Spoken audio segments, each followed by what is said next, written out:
Hey everyone, it's Jason. Welcome to another Marvel Legendary deck building component showing. This one is for Legendary Villains.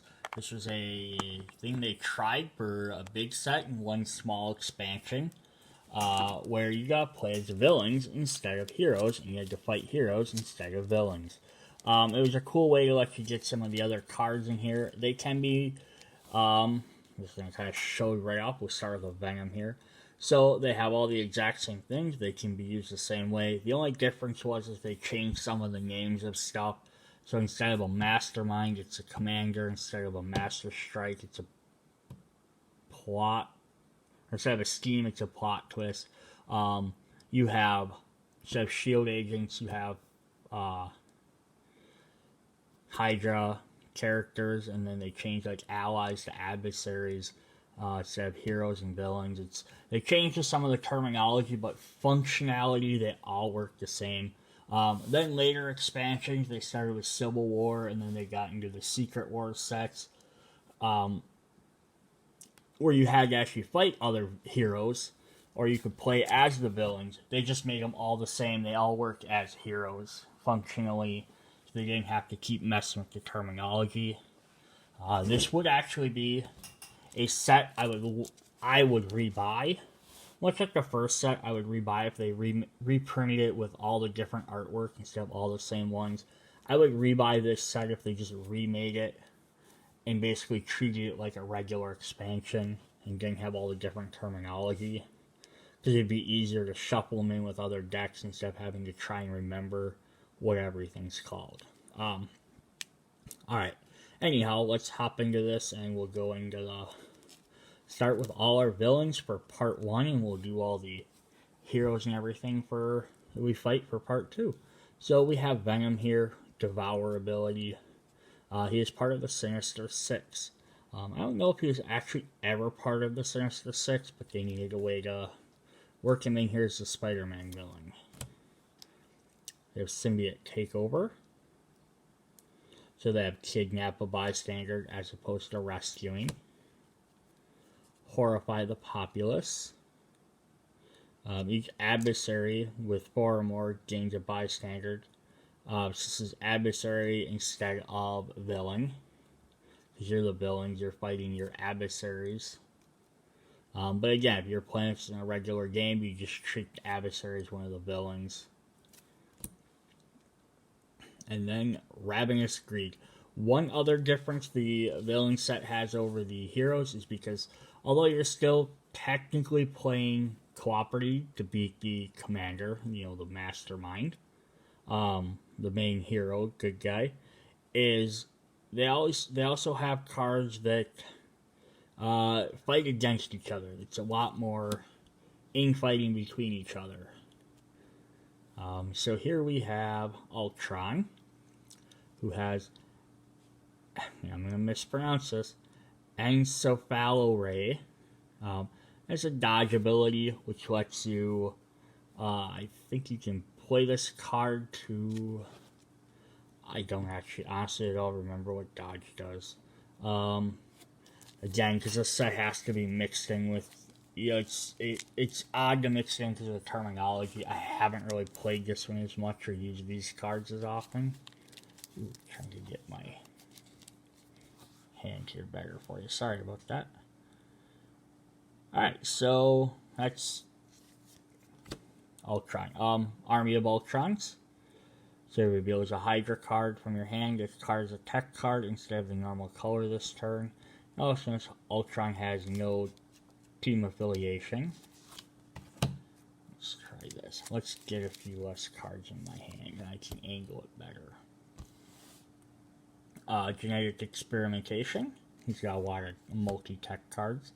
And Molecular Rearrangement. Is fighting Iron Man, Ant-Man. Alright, then we have Sabretooth, who is Magneto's helmet. He's part of the Brotherhood.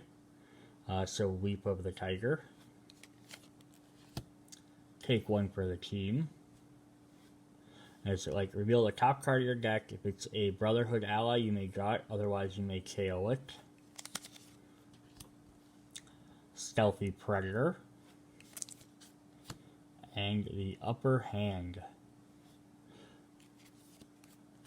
We have another Brotherhood member with Mystique, who has a dual ability, or dual cost.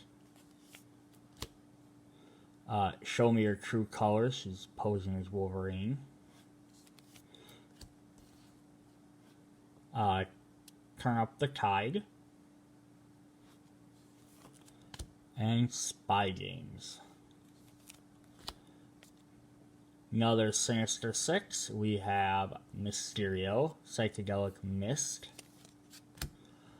Holographic Illusion,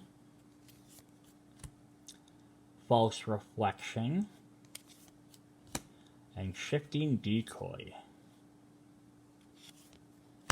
We have the Brotherhood leader himself, Magneto, whose mutants will rule magnetic levitation. This card mentions bindings. Bindings are basically wounds with a slightly different effect on them. A little bit more evil effect, but they work the same way. They get in your hand, they don't let you play cards. Weapons from the scrap metal.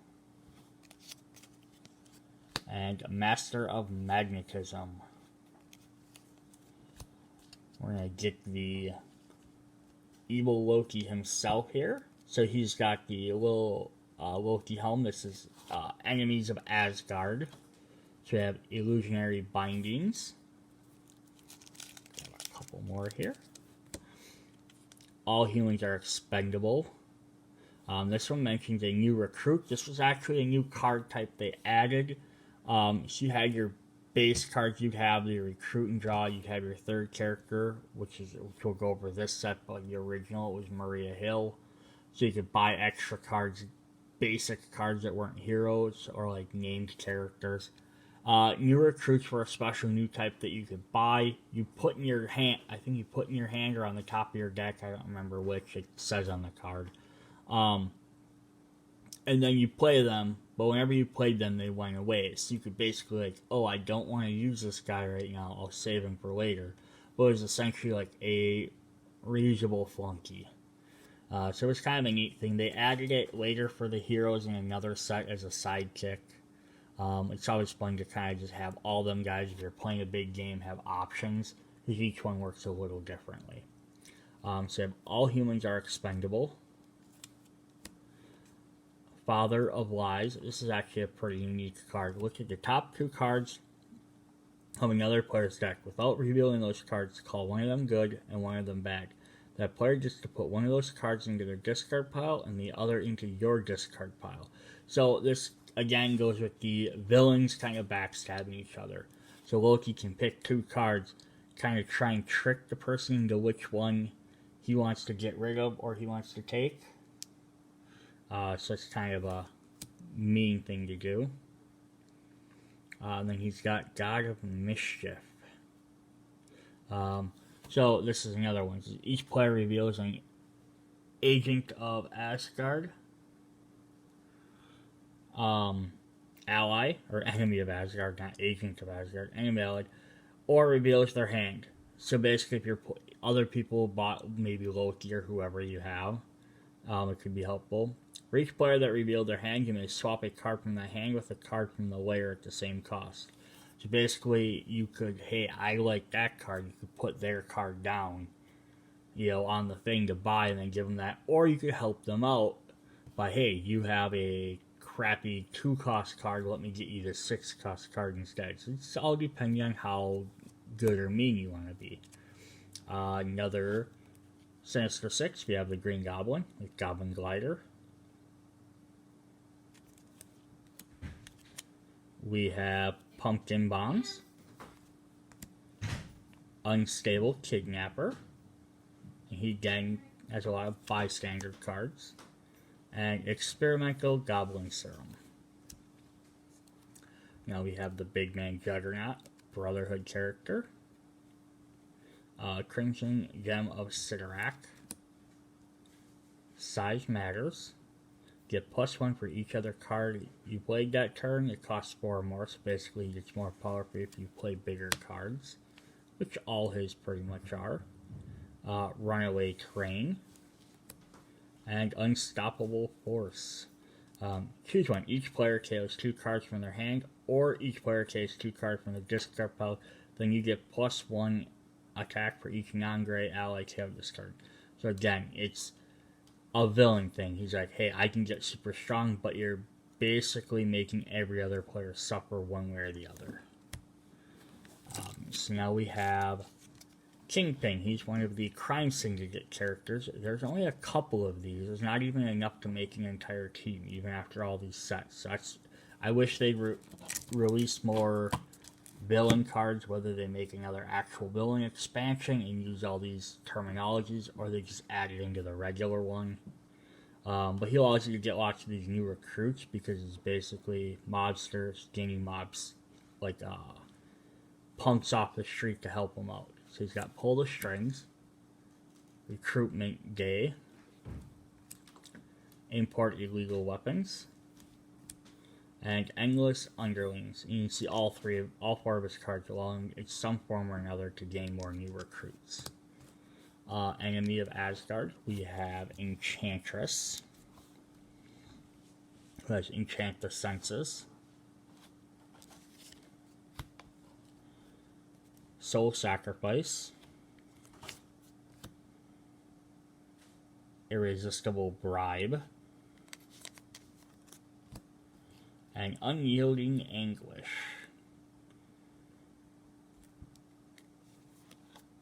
Another Sinister Six, Electroshock Therapy, Shocking Robbery, Supercharge, and Antimatter. So all adversaries and the commander, so the guys in the villains essentially are the adversaries, and the commander, which is the good version of a mastermind, gain -1 this turn. And then if you play 2 other Sinister Six cards, same effect. So you could actually potentially give anyone -2. Not a lot, but when you're already getting 4, that can definitely help. So we now have Dr. Ock. Lets you get extra cards. Brilliant Research. Crazed Experiments, he draws cards. Basically, he's intelligent, so he has more knowledge. Knowledge is cards. 8th Time's a Charm. This is an interesting effect. If this is the 8th card you play this turn, get +2. I think you only have 6 cards in your hand to start with, so getting 8 works well with him being able to draw cards. And then Octo Pulverize. Discard the top cards from your deck until your deck runs out, or you have discarded 8 cards, and you get +1 for each card discarded. It's kind of a neat 8-armed octopus thing. Here's our other crime syndicate. We have Bullseye. Everything's a weapon. Fulfill the Contract. Specialized Assassin. And Perfect Aim. Get +5 for each commander tactic in your victory pile. And our last character and our last Sinister Six character is Craven, the Ceaseless Tracker. Corner the Prey. And he really has to depend on where people are. So he's hunt down, and he's the best around. And the final couple of cards we're going to go through are just your generic ones. So we have our Madam Hydra, who's a Viper. So this is like your Maria Hill. You can pay 3 to buy 2, but it also has the dodge ability. To play this card, you must discard a card from your hand. And then we have our 2 starter cards, our Attacker and our Recruiter, the Hydra Soldier and the Hydra Operative. So they're your shield agents and shield guys, basically just the Hydras. Alright, so that is part 1. That is the villains for Marvel Legendary Villains. Check into part 2 to see all of the heroes that you can fight. See you guys later. Bye.